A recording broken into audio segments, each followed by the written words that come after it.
Bienvenidos, queridos hermanos de Generación Desafiante, a este tiempo de fiestas del Señor. El día de hoy vamos a estudiar acerca de la festividad de Sukkot, de este día de regocijo, que hoy más que nunca celebramos, diciendo Hag Sameach Sukkot, felices festividades de Sukkot. Pero, nuevamente, en este cronograma bíblico, sencillo y al punto, recordemos en dónde estamos. Esta es la menorá, que simboliza no solamente los 7 espíritus de Dios, y es un candelabro que es un símil de aquel que está en el cielo y que se mandó a hacer en la tierra, sino que también de forma esquemática podríamos estudiar las 7 festividades del Señor, representándolas como una vela central al Shabbat, al día de reposo. ¿Por qué? Porque todas las demás convocaciones son eso, son un Shabbat, y el vivir este Shabbat semanal nos da la seguridad de cómo podemos disfrutar de las demás festividades. La primera de ellas, al menos en el orden cronológico establecido por el Señor como la primera festividad con la que iniciamos el año, es Pascua, panes sin levadura. Y se darán cuenta que las puse en el mismo lugar, ya que Pascua como tal no es un día de reposo, es el sacrificio que se debe comer con panes sin levadura en la festividad que lleva su nombre, en ese día, que sí es un día de reposo. Muy importante porque es comer panes sin levadura con aquel cordero sacrificado, que en nuestro caso ya lo fue.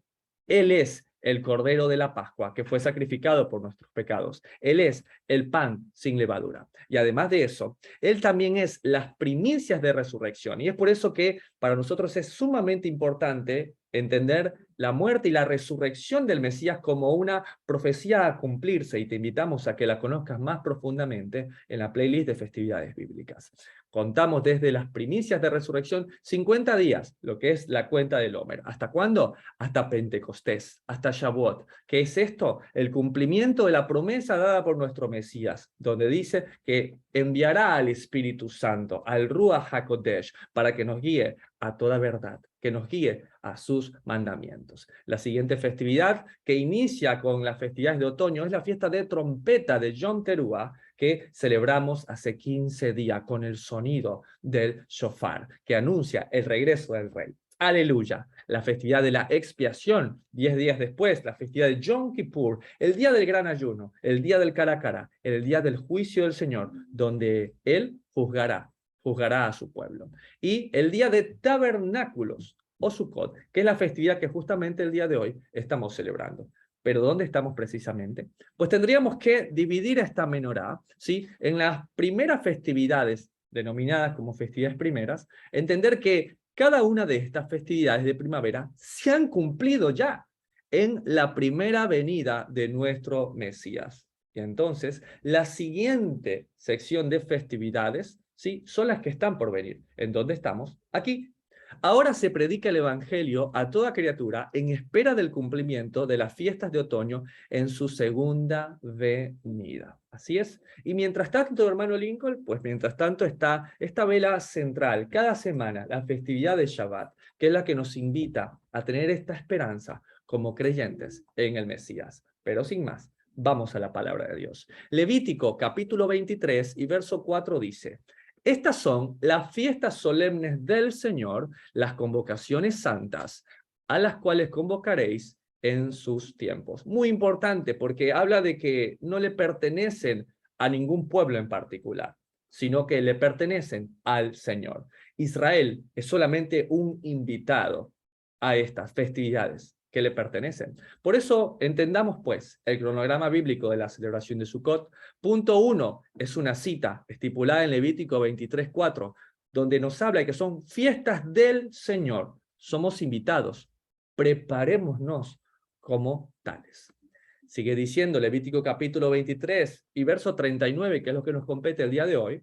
Pero a los 15 días del mes séptimo, cuando hayas recogido el fruto de la tierra, haréis fiesta al Señor por 7 días. Ese es uno de los puntos más importantes. Vamos a estar bajo la Sukkah por 7 días. Sin embargo, hay un apartado importante. El primer día y el octavo día serán también días de reposo. Y es sumamente interesante. El Señor nos pide 7 días bajo la Sukkah, pero al octavo día, ¿sí?, salimos de ella, salimos de esa Sukkah terrenal porque esperamos una celestial. Si quieres aprender un poco más acerca de esta maravillosa festividad, te invito a que vayas a Festividades Bíblicas, en el apartado donde hablamos sobre la fiesta de los tabernáculos, Sukkot, respondiendo a las preguntas más frecuentes que se hacen con respecto a esto. Pero sobre todo, te recomiendo que veas este estudio de Deuteronomio 16:1, donde explicamos cómo funciona el calendario bíblico, el año nuevo y los tipos de calendario, para que nunca más dependas de ninguna línea religiosa ni de ningún líder, que tú mismo puedas hacer estos cálculos, que seas como los hijos de Isaacar, entendidos en los tiempos. Vamos sin más entonces al cronograma bíblico de la celebración de Sukkot. Punto 1 ya lo vimos, son las fiestas del Señor. Somos solamente invitados y debemos prepararnos. Número 2, el día, según Levítico 23, es en el mes séptimo, al día 15, por 7 días, Shabbat, ese primer día, y el octavo después de ese. Ahora, debemos entender que esta menorá, debemos entender que estas festividades en esta representación son las siguientes, y es que todas las festividades son un Shabbat, todas son un día de reposo. Es muy importante esto. ¿Por qué? Porque si aprendemos a vivir un Shabbat, si entendemos que el Shabbat es para el Señor, no es para nuestros deleites, si entendemos que el Shabbat es un día donde debemos preparar los alimentos con anticipación. ¿Por qué? Porque queremos estar enfocados en la palabra de Dios. Es un día donde dejamos de hacer nuestra obra y nos dedicamos a la palabra de Dios. Sin embargo, los demás Shabbat que están estipulados tienen unas unas marcas especiales. Por ejemplo, la de Pascua o de panes sin levadura específicamente, invita a aquellos que están circuncidados a comer de ese pan sin levadura y sacar la levadura de las casas. La siguiente festividad, por ejemplo, que la festividad de primicias, ¿sí? Nos invita a ver en la figura del Mesías la resurrección, la primicia entre los muertos. Y de hecho, inicia la cuenta del Homer, donde se nos insta a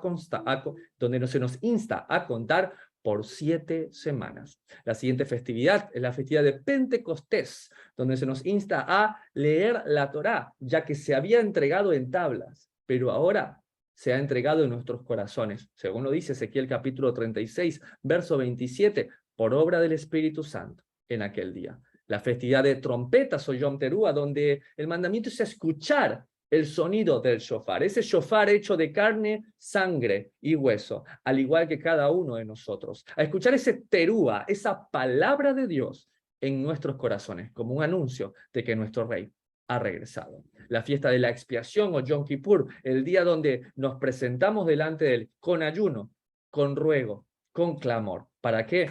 Para que sea su voluntad hecha en cada uno de nosotros. ¿Para qué? Para clamar no solamente por su perdón, sino por su misericordia. Y finalmente, la festividad de tabernáculos o de Sukkot, donde vivimos en Sukkot, vivimos en cabañas. Y es lo que el día de hoy vamos a estudiar. Pero sigamos. Levítico capítulo 23 y verso 40 dice: y tomaréis el primer día ramas con fruto de árbol hermoso, ramas de palmeras, ramas de árboles frondosos y sauces de los arroyos, y regocijaréis delante del Señor vuestro Dios por 7 días. Y esto es lo que debemos hacer el primer día. Sin embargo, es muy interesante porque este mandamiento, que parece muy sencillo, la religión lo ha transformado en un peso. Y es así como hemos estudiado ya en otros apartados, como se ha dicho que si no tenemos exactamente cada uno de estas ramas, pues sencillamente nuestra Sukkot no tiene valor. Pero veamos si eso realmente es así. Veamos si es tan importante la rama, o lo que es importante es el corazón detrás del mandamiento. Vamos a ir a Nehemías capítulo 8, donde el pueblo que salió de Babilonia, al igual que nosotros, vuelve a la presencia del Señor y quiere obedecer sus mandamientos. Verso 13. Al día siguiente se reunieron los cabezas de las familias, hermano Lincoln, como el día de hoy. Así es. Sacerdotes y levitas, a Esdras el escriba, para entender las palabras de la ley, al igual que hoy. 14. Y hallaron escrito en la ley que el Señor había mandado por mano de Moisés que habitasen los hijos de Israel en tabernáculos, en la fiesta solemne del mes séptimo. Y nos pasó igual. Encontramos este mandamiento. Verso siguiente, verso 15. Y que hiciesen saber y pasar pregón por todas sus ciudades y por Jerusalén, diciendo: salid al monte y traed ramas de olivo de olivo silvestre, de arrayán, de palmeras y de todo árbol frondoso para hacer tabernáculos. Pero hermano Lincoln, ni siquiera son exactamente las mismas ramas. Aquí agregó ramas de olivo, agregó ramas de olivo silvestre, y ni siquiera nombró a los sauces. ¿Por qué? ¿No acaso no están cumpliendo el mandamiento estipulado en Levítico 23?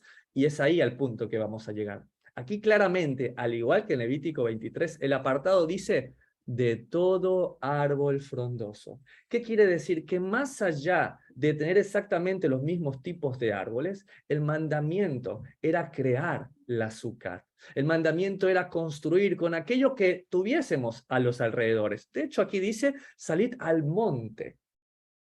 Esto es importante, ¿sí? Ahora, ya estamos entendiendo que Nehemías 8 y Levítico 23 no coinciden exactamente con las mismas ramas. Sin embargo, es agradable al Señor, porque más importante que el tipo de ramas es construir la azúcar con un amor y un agradecimiento puro al Señor. Sigamos leyendo. Nehemías 8, verso 16. Salió, pues, el pueblo, y trajeron ramas e hicieron tabernáculos, cada uno sobre su terrado, en sus patios, en los patios de la casa de Dios, en la plaza de las puertas de las aguas y en la plaza de la puerta de Efraín.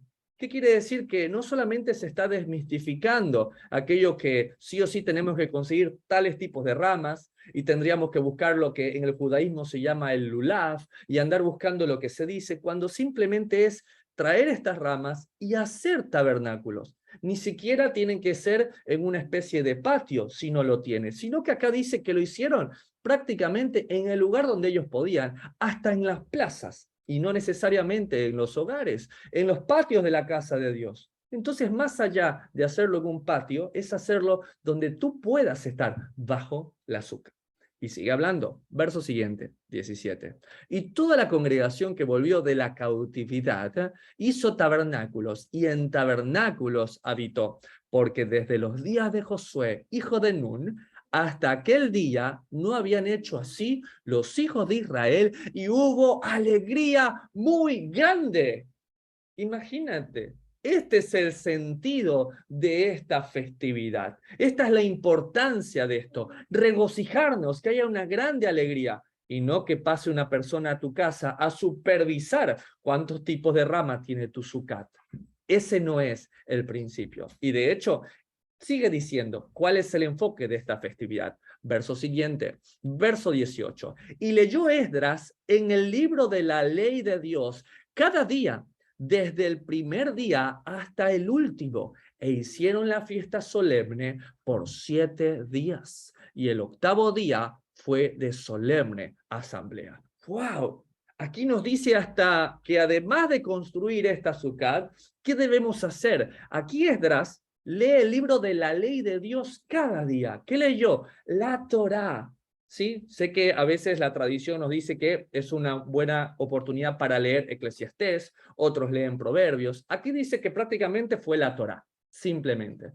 ¿El punto cuál es? Leer la palabra de Dios. ¿El punto cuál es? Es tener este espacio debajo del azúcar con mi esposa, con mis hijos, con mi familia, para que tal vez pase como le pasó a este pueblo, que también dice en Nehemías 8 que muchos de ellos al escuchar las palabras de la ley se gozaban, pero también tenían un dolor en su corazón. Sentían ese brotar de ellos ríos de agua viva del que habla la Escritura, al entender de que su misericordia y que su amor los volvió a alcanzar. Qué hermoso entonces, entender que más importante que nada es el quebrantamiento, que puede provocar en nosotros aún el gozo de su salvación, de su misericordia, a pesar de nosotros mismos. Pero volvamos a nuestro cronograma bíblico de la celebración de Sukkot, donde entendimos que la cita es entender fiestas del Señor y no me pertenecen a mí. El día, mes séptimo, día 15, por 7 días. Shabbat, ese primer día y el octavo. Número 3, ¿cuál es la ot? ¿Cuál es la marca que está escrita en Levítico 23:40? Vivir bajo Sukkot por 7 días, hecha con ramas frutales o no, con olor o sin él, incluso cortinas. Ahora, ¿por qué cortinas, hermano Lincoln? ¿Sí? Vamos a ir a la palabra hebrea Sukkot, que viene del Strong H5521, que significa choza, guarida, cabaña, cortina, ahí está, enramada, escondedero, morada, abrigo, tabernáculo o tienda. ¿Sí? ¿Por qué? Porque, bueno, nosotros sabemos que el sentido de esta festividad también es recordar que éramos esclavos en Egipto y que Dios nos sacó y nos hizo habitar en Sucat por 40 años. ¡Wow! Y seguramente, hermano Lincoln, permítame hacer este comentario, seguramente en el desierto, pues no era tan sencillo encontrar todas estas ramas de árboles. Claro que no, ¿sí? ¿Y qué seguramente tenían, hermano Lincoln? Cortinas, me atrevo a decir. Exactamente, porque literal, de eso estaban hechos sus casas. Ahora, si el recordatorio para nosotros es que ellos vivían en Sucat, vivían en tabernáculos temporales por 40 años, qué mejor que tener una Sucat con cortinas. Pero no radica ahí el mandamiento, y lo vamos a aprender más adelante. Pueden estar dentro o fuera de casa para meditar en su palabra, según Nehemías 8:18. Entonces, en el lugar donde la tengas, lo más importante, si está dentro de tu casa o fuera de él, es que se haya hecho en tu corazón, que sea un espacio, como dice Nehemías 8:18, para meditar en su palabra, en sus mandamientos. Levítico capítulo 23 nos sigue hablando en el verso 40. Y tomaréis el primer día ramas con fruto de árbol hermoso, rama de palmera, ramas de árboles frondosos y sauces de los arroyos. Eso ya lo entendimos. Ahí debería terminar, hermano Lincoln. No, te presento el reto aún más complejo de esta festividad, el reto más importante. Y os regocijaréis delante del Señor vuestro Dios por 7 días. Mucha atención, porque esta palabra regocijarse en hebreo es la palabra hebrea del Strong, H8055, que es la palabra samaj, que significa literal iluminar, estar alegre, jovial, contento, gozoso, dar gozo a los demás si es necesario, compartir ese gozo. Ese también es el mandamiento. Me debo estar regocijando delante.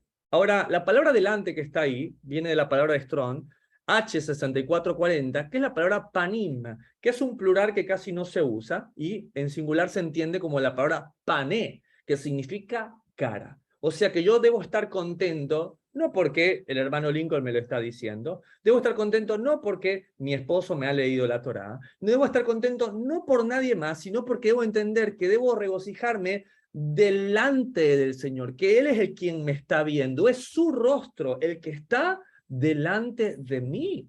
Imagínate, ¿qué pasaría si en algún momento estás así y te das cuenta que Dios mismo es el que te está viendo? Que en estos 7 días Él está mirando tu vida y está mirando tu corazón y está dejando de ver la Sucat que armaste para ver la Sucat que armaste en tu corazón. Por eso este cronograma bíblico de la celebración de Sukkot es necesario. Primer punto, son las fiestas del Señor y no las nuestras. Segundo punto, este día, mes séptimo, 15, día 15, por 7 días. Shabbat primero y el 8º día después de él. Número 3, la marca, vivir bajo una Sukkot por 7 días.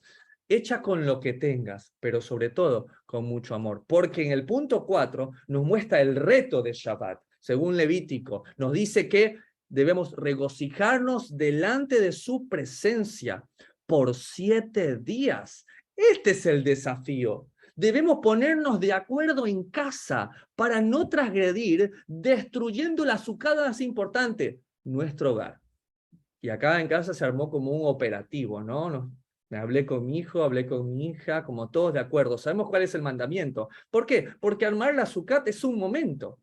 Armar la sucat, 4 palos, las hojas, les pasé inclusive por los chats, por las redes sociales, incluso cómo alguien armó una sucat, tan cual casi que en 1 minuto les pasé. ¿Por qué? Porque realmente el reto más importante de Sukkot es que la sucat de nuestros corazones, de nuestra familia, sea la que no se destruya. Verso siguiente, Levítico capítulo 23, el 42 dice, en tabernáculos habitaréis 7 días. Todo natural de Israel habitará en tabernáculos. Y es necesario entender esto, porque algunos dicen, pero hermano Lincoln, ahí dice todo natural. Entonces, si es natural, es alguien que es de sangre, un judío, y yo la verdad que soy un extranjero. Entonces este mandamiento no es para mí. Y necesitamos hacer una pausa y entender ¿Qué significa realmente ser un extranjero y qué ser un natural? Les voy a traer de forma esquemática esta flecha que va a conducirnos a ese lugar al cual tenemos que ir. El punto de partida es entender de que sí, muchas veces hemos sido extranjeros, pero también es importante saber que hay varios tipos de extranjeros. Por ejemplo, existe un ger, que significa extranjero, lin. Un gerlin es un huésped, es alguien que simplemente está de paso, se acercó, escuchó de que en esta tierra había comida y fue a pedir ayuda. Pasó una noche y se quedó. Un toshaf es alguien que, además de ser un huésped, ya vive en esta tierra, ¿sí? Es un residente, a pesar de que tal vez no haya sido parte del pueblo o no crea en el Dios de Israel. Otro ejemplo claro es el Delet Hashahar o el Ger Hashahar, que son los de la puerta. Son gente que vive en el lugar, que vive en Israel, pero que solamente escuchan la palabra de Dios y se sienten interesados. Este término está comentado en el Evangelio, el Ger Tzedek, o el prosélito de justicia, una persona que además de escuchar, ya es parte de la congregación, parte de la comunidad, y lo que se conocía aún en tiempos del Mesías como un Ezraj, un natural, un judío o un israelita, porque recordemos que un israelita son las 12 tribus de Israel, ¿sí? Todos los judíos son israelitas, pero no todos los israelitas son judíos. Recuerden eso. Tenemos a Gad, a Rubén, a Aser, a Neftalí, a Dan, ¿sí? A Dan, a Efraín, a Zabulón, a Manasés, a Isaacar, a Simeón, de todas esas otras tribus. Ahora, ¿qué ejemplos les puedo mostrar de esto? ¿Qué tal de esta extranjera que tenía hambre, ¿sí? Y que fue a este lugar porque sabían que Dios había visitado aquel lugar y cómo el Señor la abrazó, cómo esta mujer llamada Ruth entró en pacto al decirle a su suegra, tu Dios será mi Dios. Tu tierra será mi tierra, y allí donde a ti te entierren, ahí yo quiero ser enterrada. No me pidas que te deje, porque no lo haré. Nunca más ella fue una gerlin ni ninguna huésped. Ella dejó todos los rudimentos que a veces el Evangelio y la religión del primer siglo nos comenta, por ser una judía. De hecho, una natural, una israelita, de la cual descendería aún nuestro Mashiach, nuestro Mesías. Claro que sí, al casarse ella misma con Boaz y tener así la descendencia en su vientre que provendría el Mesías de Israel. ¿Qué tal el siguiente ejemplo? Un toshav, un residente. En el caso de Caleb, por ejemplo. La palabra Caleb viene de Keleb, que significa un perro. Hermano Lincoln así se conoce a los gentiles, como un perro. De hecho, él, siendo un Caleb, siendo un Keleb, de la tribu de los ceneseos, de los kenesitas, vivía en esa tierra. Hermano Lincoln, pero esa tribu fue destruida porque a Abraham le prometieron esa tierra. Sí, pero él cambió, pero él convirtió, él hizo teshuvá, él aceptó al Dios de Israel. Y no le dijeron que era un tzedek, ni un prosélito de justicia, no era un Delet Hashahar, él directamente fue un natural, un judío o un israelita, uno de los príncipes de Judá más excelentes que ha existido en la palabra del Señor. Hermano Lincoln, o sea que nos queda el Delet Hashahar, los extranjeros que solo escuchan. ¿Qué tal el ejemplo de esta mujer que escuchó en su testimonio de que el Dios de Israel lo había sacado de Egipto, que había abierto el mar, y que había hecho que caigan aún los reyes gigantes que existían por la mano del Dios de Israel? ¡Aleluya! Y ella dijo, todo el pueblo tiene miedo, todo Jericó tiembla, pero yo he conocido que ese Dios es real. Esta mujer es Rahab y nunca fue una extranjera. Ella se convierte al Señor y es convertida en una natural, en una israelita. Y de hecho, al casarse con Salmón, ella misma es la madre de Boaz. La madre de Boaz. Imagínense en esto. Entonces, ¿qué quiero decirles con esto? Que un natural, un judío, un israelita, es aquel que ha aceptado al Dios de Israel. Hermano Lincoln, pero yo soy más del Nuevo Testamento. Bueno, el apóstol Pablo no dice Romanos 2:17, ustedes tienen el sobrenombre de judíos. Cuando una persona te diga, tú ya te crees judío, sí, porque creo en el apóstol Pablo. ¿Cómo? Yo también. Romanos 2:17 dice, ustedes tienen el sobrenombre de judío, porque la palabra judío significa alabanza a Dios. ¿Qué de malo tendría eso? Sin embargo, sabemos que somos naturales, que ya no hay esa barrera de división, que dice Efesios, ahora ustedes tienen la nacionalidad que proviene de los cielos. Pero volvamos a nuestro cronograma bíblico de la celebración de Sukkot, entendiendo que estas fiestas son del Señor, que el día de esta convocación es el mes séptimo, al día 15, que se nos pide como marca vivir bajo una Sukkot por 7 días, que el reto es regocijarnos delante de su presencia por estos 7 días, y eso es lo que debemos cuidar de no transgredir. Y en el número 5, ¿quiénes participan? Según Levítico 23:42, todo natural, todo es Raj, ¿sí? Los que como Ruth, como Caleb o como Rahab han rendido sus vidas al Dios de Israel, dejando atrás la ciudadanía terrenal por la celestial, como lo dice Apocalipsis 14:12. ¿Quién es el Israel de Dios? ¿Quién es el pueblo santo y escogido? Los que guardan los mandamientos de Dios y no han negado el nombre del Mesías. Pero sigamos leyendo Levítico capítulo 23 y verso 43 dice, para que sepan vuestros descendientes que en tabernáculos hice yo habitar a los hijos de Israel, cuando los saqué de la tierra de Egipto, yo, el Señor, vuestro Dios.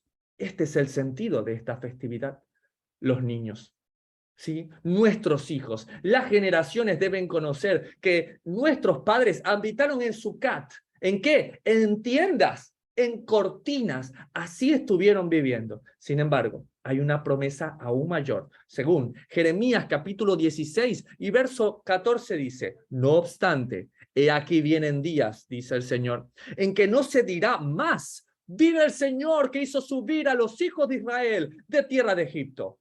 Hermano Lincoln, ¿qué está por venir entonces? A mí me parece grandioso lo que vimos al ser librados de Egipto y el que el mar se abría. Sí, pero sigue leyendo lo que dice Jeremías 16 en el verso 15. Si no, vive el Señor, que hizo subir a los hijos de Israel de la tierra del norte y de todas las tierras a donde los había arrojado, desde Argentina hasta Canadá, desde Ecuador hasta Australia, desde los 4 puntos de la tierra. ¿Y a dónde nos llevará? Y los volveré a su tierra, la cual di a sus padres. ¡Aleluya! ¿Cómo lo hará, hermano Lincoln? Y bueno, sigue diciendo la profecía, verso 16. He aquí que yo envío muchos pescadores y los pescarán. Y después enviaré muchos cazadores y los cazarán por todo monte y por todo collado y por las cavernas de los peñascos. ¿De qué habla esta analogía de pescadores y cazadores? De lo que literal pasó en el tiempo del Mesías. ¡Wow! Sus discípulos, una parte, eran pescadores. Y por eso les dijo, ahora ustedes van a ser pescadores de hombres.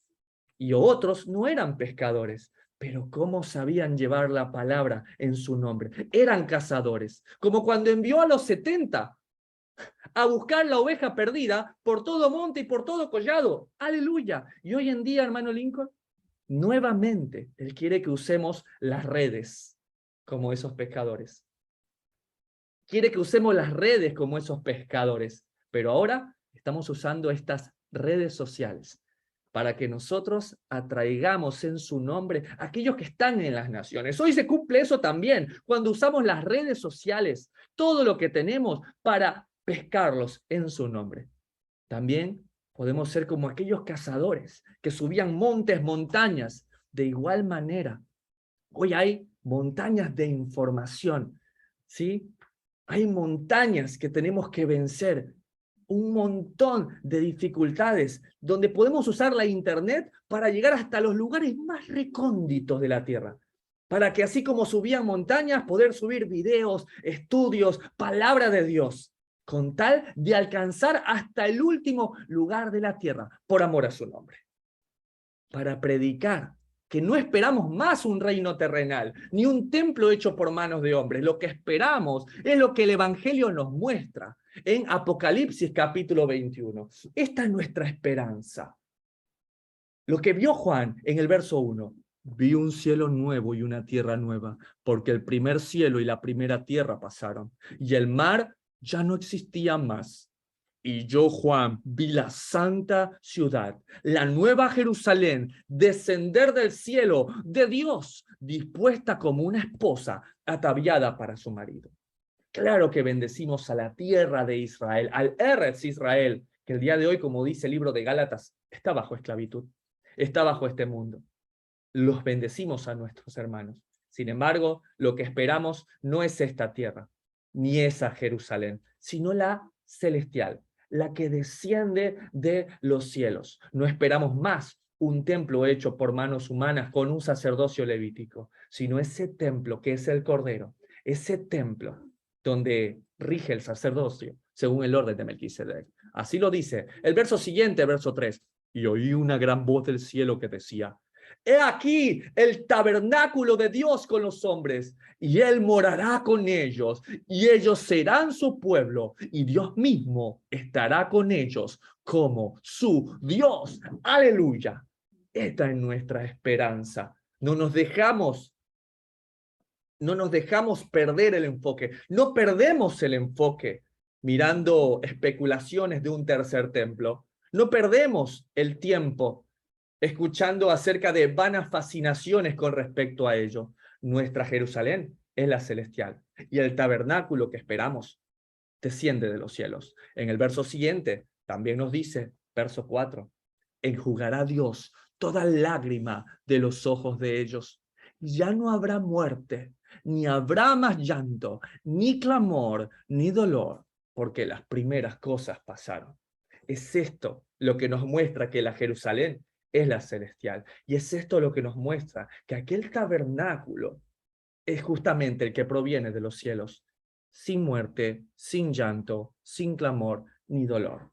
Esa es la promesa de regocijo eterno sobre la cual estamos fundados. Pero ¿cuál es este cronograma bíblico de la celebración de Sukkot? Número 1, son las fiestas del Señor. Número 2, la cita, el mes séptimo, día 15. Número 3, la marca, vivir bajo una Sukkot por 7 días. Número 4, el reto, regocijarnos delante de su presencia por 7 días. Número 5, entender que es para todo natural, para todo israelita, aún en la dispersión, como cada uno de estos que vimos, como Ruth, como Caleb o como Rahab, que rendieron sus vidas delante del Señor. ¿Y cuál es la razón de esta festividad?